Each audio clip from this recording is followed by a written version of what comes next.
আমি স্বপ্নে দেখেছি, স্বপ্নের মধ্যে আমি দেখতেছি আমি আমার নানুর বাড়িতে গেলাম, গিয়ে আমি নানুকে বাহির থেকে সালাম দিলাম, দিয়ে বললাম, নানু আমি হুসাইন, আমি তোমার সঙ্গে একটু দেখা করতে চাই।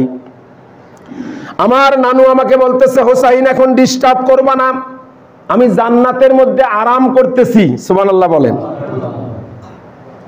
এখন হুসাইন বলেন, ইয়া আমিরাল মুমিনিন, নানুর কণ্ঠে এই কথা শুনে বললাম, নানু তুমি আমার সাথে মজা করো, তুমি এই ভাঙ্গা ঘরে শুয়ে আছো আর বলতেছো জান্নাতে আরাম করতেছি।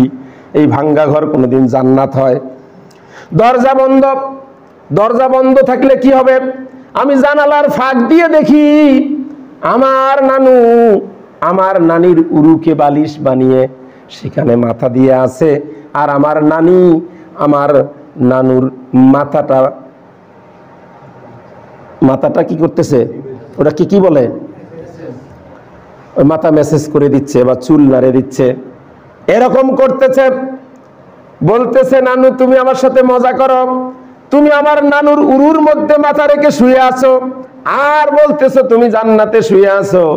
বলতেছে, হুসাইন তুমি ছোট মানুষ, তুমি বুঝবে না, তোমার নানির মতো বউ যদি কারো ঘরে হয়, ঘরে থাকে, সেই ভাঙ্গা ঘরটাও আল্লাহর জান্নাত হয়ে যায়।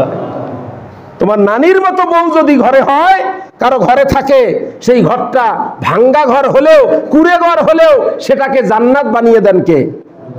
আল্লাহ। আর আমাদের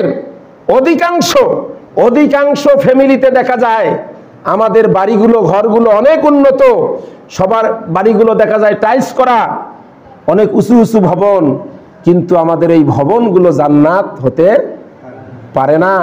ভবনগুলো, ঘরগুলো জান্নাত হয় না শুধুমাত্র নারীদের কারণে।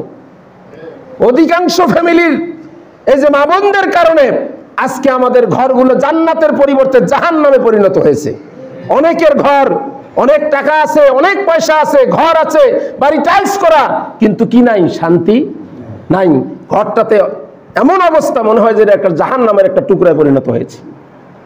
আর আল্লাহ রাসূল বললেন যে, হুসাইন তোমার নানির মতো বউ যদি কেউ পায়, তাহলে কুড়ে ঘরটা কি হয়ে যায়? আল্লাহর জান্নাত হয়ে যায়। সেদিন আমি সিদ্ধান্ত নিয়েছি, আমাকে বিয়ে যদি করতেই হয় তাহলে আমি নানুর মতো বিয়ে করব।